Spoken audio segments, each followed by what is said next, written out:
నమస్తే, welcome to our channel. నేను సౌజన్య. పిఠాపురం నుంచి జనసేనాని పవన్ కళ్యాణ్ పోటీ చేస్తున్నారని చెప్పేసి మనందరికీ తెలిసిందే. సో ఆయన ఎలాగైనా ఓడించాలని చెప్పేసి జగన్మోహన్ రెడ్డి భారీ స్కెచ్ వేస్తున్నారు. దాని వెనకాల మాజీ తెలంగాణ ముఖ్యమంత్రి కేసీఆర్ ఒక హింట్ కూడా, ఒక ప్లాన్ కూడా ఇచ్చారన్నట్టుగా వార్తలు వినిపిస్తున్నాయి. ఇది ఎంతవరకు వాస్తవం ఏంటి? మరి అంశానికి సంబంధించి మనతో మాట్లాడడానికి, వారి విశ్లేషణని మనతో పంచుకోవడానికి ఈరోజు మనతో పాటు ఉన్నారు సీనియర్ జర్నలిస్ట్ డివిఎస్ గారు ఉన్నారు. వారితో మాట్లాడదాం. నమస్తే అండి. నమస్తే అమ్మా. పిఠాపురం నుంచి జనసేనని పవన్ కళ్యాణ్ ఓడించాలి అని చెప్పేసి జగన్మోహన్ రెడ్డి భారీ ప్లాన్ వేస్తున్నారు అని టాక్ వినిపిస్తోంది. సో దీని వెనకాల ఏం చేయాలి, ఏం చేయకూడదు, ఎలా చేయాలి అని కేసీఆర్ హింట్ ఇచ్చారన్నట్టుగా కూడా వార్తలు వినిపిస్తున్నాయి. వీటిలో వాస్తవం ఎంతవరకు ఉంది అంటారు? మండు టెండల్లో పవన్ ఫీవర్, పవన్ మేనియా జగన్మోహన్ రెడ్డిని పట్టి పీడిస్తుందన్నమాట. వైఎస్ఆర్ కాంగ్రెస్ పార్టీకి ఇప్పుడు ఈ ఎండల్లో వచ్చిన జ్వరం పవన్ జ్వరం. ఎట్లా పవన్ కళ్యాణ్ని ఓడించాలా ప్రకటించాడు పవన్. ఎక్కడికంటే చేస్తున్నానని పిఠాపురంలో అతను మరి 1,00,000 ఓట్ల మెజార్టీ టార్గెట్ పెట్టుకున్నారు. ఒకవైపేమో భారీగా డబ్బు దించుతున్నారు, మరోవైపేమో భారీగా కాపు నాయకులందరినీ మోహరిస్తున్నారు. ఎట్టి పరిస్థితుల్లో పవన్ కళ్యాణ్ అసెంబ్లీలో అడుగు పెట్టడానికి వీల్లేదు అనేది జగన్ టార్గెట్గా కనపడుతోంది. ఇప్పుడు నువ్వు అన్నదేంటి, కేసీఆర్ ఏదో వ్యూహం జగన్మోహన్ రెడ్డికి ఇచ్చాడు పవన్ని ఓడించడం కోసం. గతంలో తను రేవంత్ రెడ్డిని ఎలా ఓడించాడు 2018లో. ఏంటి ఆ వ్యూహం? కొడంగల్ వ్యూహం పిఠాపురంలో అప్లై చేయమని కేసీఆర్ ఇప్పుడు ఇచ్చిన సలహా కాదులే, అది గతంలో ఇచ్చిన సలహా అయి ఉంటుంది. ఎప్పుడు ఆయన ఆ తుంటి ఇరిగి హాస్పిటల్లో ఉన్నప్పుడు పలకరించడానికి జగన్మోహన్ రెడ్డి వచ్చినప్పుడు పవన్ కళ్యాణ్ని ఓడించడం ఎలా ఏంటి అన్న క్వశ్చన్ మనాడు అడిగితే ఆయన ఇచ్చిన సలహా అయి ఉండొచ్చు. ఇప్పుడు లేటెస్ట్గా సలహాలు ఇచ్చే పరిస్థితిలో కేసీఆర్ ఉన్నాడంటావా? లేడు కదా. ఆయన ఆల్రెడీ ఆయన కూతురు విషయంలో ఆయన చాలా ఇబ్బంది పడుతున్నాడు. ఇలాంటి పరిస్థితుల్లో జగన్మోహన్ రెడ్డి ఫోన్ చేసి సలహా అడిగితే నీకు ఎట్టుంటుంది? ఇప్పుడు అది కాదు కదా. కాబట్టి ఇప్పుడు వచ్చిన సలహా కాదు, ఇది పాత సలహాయే. ఆ రోజు రేవంత్ రెడ్డిని ఓడించడం కోసం కొడంగల్లో 100 కోట్లు మోహరింపజేశారు. ఇక విపరీతంగా పంచిపెట్టారు, రేవంత్ రెడ్డిని ఓడించారు. సేమ్ అదే అక్కడ నువ్వు రిపీట్ చేసుకోమని చెప్పు ఉండొచ్చు, ఇంప్లిమెంట్ చేయమని. ఇప్పుడు పిఠాపురంలో మిథున్ రెడ్డిని ఇన్ఛార్జిగా పెట్టారు. పెద్దిరెడ్డి మిథున్ రెడ్డి అంటే నీకు మిథున్ రెడ్డి పెద్దిరెడ్డి అది నీకు 35,000 కోట్లు గుర్తొస్తుంది. ఏది రామచంద్ర యాదవ్, పెద్దిరెడ్డి రామచంద్రారెడ్డి అక్రమార్జన మీద సిబిఐ ఎంక్వైరీ అడిగాడు కదా. అది పెద్ద స్కామ్. మైనింగ్లో, విద్యుత్ ప్లాంట్లలో, ఇరిగేషన్ కాంట్రాక్ట్లలో, పవర్ ప్లాంట్లలో వీళ్ళు 35,000 కోట్లు సంపాదించారని సిబిఐకి పెట్టారు. అలాంటి పెద్దిరెడ్డి మిథున్ రెడ్డిని దించాడు ఎవరికి? ఇన్ఛార్జిగా గోదావరి జిల్లాలో ఇచ్చి ఇట్లా ఇక్కడ జనసేనని కంట్రోల్ చేయటం కోసం డబ్బు వాడుతున్నారన్నమాట.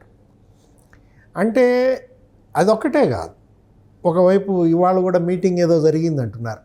కన్నబాబు, తర్వాత దాడిశెట్టి రాజా, ఈ కాపు నాయకులందరినీ కూడా అక్కడ తీసుకొచ్చి ఎలా అయినా సరే పవన్ కళ్యాణ్ని ఓడించాలి. ఇప్పుడు ముద్రగడ పద్మనాభం గారిని వైసీపీలో చేర్చుకున్నారు. అవును, అంటే పవన్ కళ్యాణ్కి అపోనెంట్గా వంగాగీతను తీసుకొచ్చారు. వంగాగీతకి సపోర్ట్ చేయడానికి ముద్రగడని పిలిపిస్తున్నారని వార్తలు వస్తున్నాయి. అంటే పవన్ కళ్యాణ్కి ఓడించడానికి ఇన్ని ప్లాన్స్ వేసుకోవాలా వాళ్ళకి అంత ఈజీ కాదా? పవన్ కళ్యాణ్ నిన్న సభలో చెప్పారు ఏమని, ఓటుకు 1,00,000 ఇవ్వడానికి కూడా జగన్మోహన్ రెడ్డి సిద్ధంగా ఉన్నాడు నన్ను ఓడించడం కోసం. 1,00,000 ఓట్ల మెజార్టీతో మీరు నన్ను గెలిపించి అతనికి తిరుగులేని గుణపాఠం చెప్పండి. కాపులు ఇవాళ పెద్దన్న పాత్ర పోషించాలి, అన్ని కులాలను కలుపుకుపోవాలి అని చెప్పి పిలిపించారు. మనం చూసాం ఏది పవన్ కళ్యాణ్ మాటలు. ఇలాంటి పరిస్థితుల్లో ఇవాళ మరి కాపులు జగన్మోహన్ రెడ్డి స్కెచ్కి బలవుతారా? అంటే జగన్మోహన్ రెడ్డి ఇక్కడ అనుసరిస్తున్న వ్యూహం ఏంటయ్యా అంటే కాపుల వేళ్లతో కాపుల కళ్ళు పొడుస్తున్నాడు. కాపుల వేళ్లతోనే కాపు కళ్ళు పొడిచే కుట్ర. ఎలా?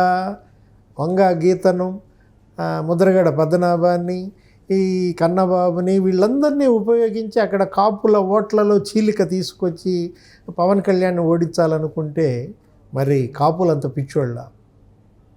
వాళ్ళు జగన్ ఉచ్చులో పట్టడానికి వాళ్ళు సిద్ధంగా ఉన్నారా? ఇవాళ కాపుల రాజ్యాధికారం అనేది అది ఇవాల్టి కల కాదు. ఏది కొన్ని దశాబ్దాల నుంచి కాపులు రాజ్యాధికారం కావాలనుకుంటున్నారు. కానీ అనైక్యత అక్కడ ఒక శాపంగా మారింది. Mega family Chiranjeevi Prajarajyam party పెట్టినప్పుడు ఒక ఊపు వచ్చింది. ఒక కాపులే కాదు, అన్ని కులాల వాళ్ళు ఆ రోజు చిరంజీవి వెంట ర్యాలీ అయ్యారు. కళా వెంకట్రావు గారు వీళ్ళందరూ చేరారు అప్పట్లో ప్రజారాజ్యంలో. దేవేంద్ర గౌడ్ కూడా ఇక్కడ తెలంగాణలో చేరాడు. బీసీలు నీకు దగ్గర 100 సీట్లు ఇస్తానని చెప్పి నీకు 80 సీట్లు పైన ఇచ్చాడు. అటు బీసీ ఇటు కాపు రెండింటినీ 2 కళ్ళుగా తీసుకుని పాపం ప్రజారాజ్యంతో ఆయన ముందుకెళ్తే 18% ఓట్లు వచ్చాయి. 18 సీట్లు కూడా కొట్టాడు.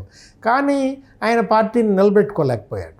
అన్న చేసిన తప్పు దిద్దటం కోసం జనసేన పార్టీ పెట్టాడు పవన్ కళ్యాణ్. అన్నతో విభేదించి పార్టీ పెట్టాడు. అనేక సార్లు పవన్ కూడా అదే విషయం చెప్పాడు. నా అన్ననే నేను ఎదిరించాను ఈ పార్టీ నిలబెట్టడం కోసం అంటూ ఇవాళ జనసేనను నిలబెట్టుకోవాల్సిన బాధ్యత పవన్ కళ్యాణ్ పైన ఉంది, కాపు సమాజం పైన కూడా ఉంది. ఎందుకంటే ఇక ఇది ఆఖరి ఛాన్స్. ఇప్పుడు గనక జనసేనని గెలిపించకపోతే ఇంకా వీళ్ళకి రాజ్యాధికారం అనేది మృగ్యం. ఎందుకంటే చిరంజీవి ఎపిసోడ్ ఒకటి ఫెయిల్ అయింది.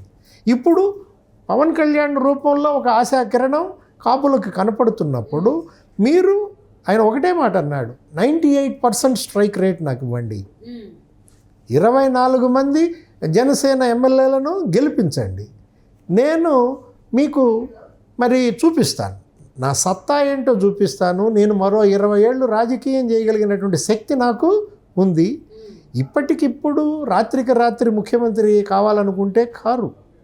రాజశేఖర్ రెడ్డి ముఖ్యమంత్రి పదవి కోసం 30 ఏళ్ళు ఎదురు చూశాడు. కాంగ్రెస్లో సుదీర్ఘ పోరాటం చేశాడు. ఉద్దండులు ఏనుగులను ఎదుర్కొన్నాడు. చివరికి ముఖ్యమంత్రి అయ్యాడు. ముఖ్యమంత్రిగా చిరస్థాయిగా ముద్ర వేశాడు. అలాంటి బలం కాపు సమాజం జనసేన పవన్ కళ్యాణ్కి ఇవ్వాలి. ఇప్పుడు అతను అడిగినట్టుగా 24 మందిని గెలిపించి అసెంబ్లీకి వెళ్తే అక్కడ పవన్ కళ్యాణ్ ఒక సినిమా చూపిస్తాడు.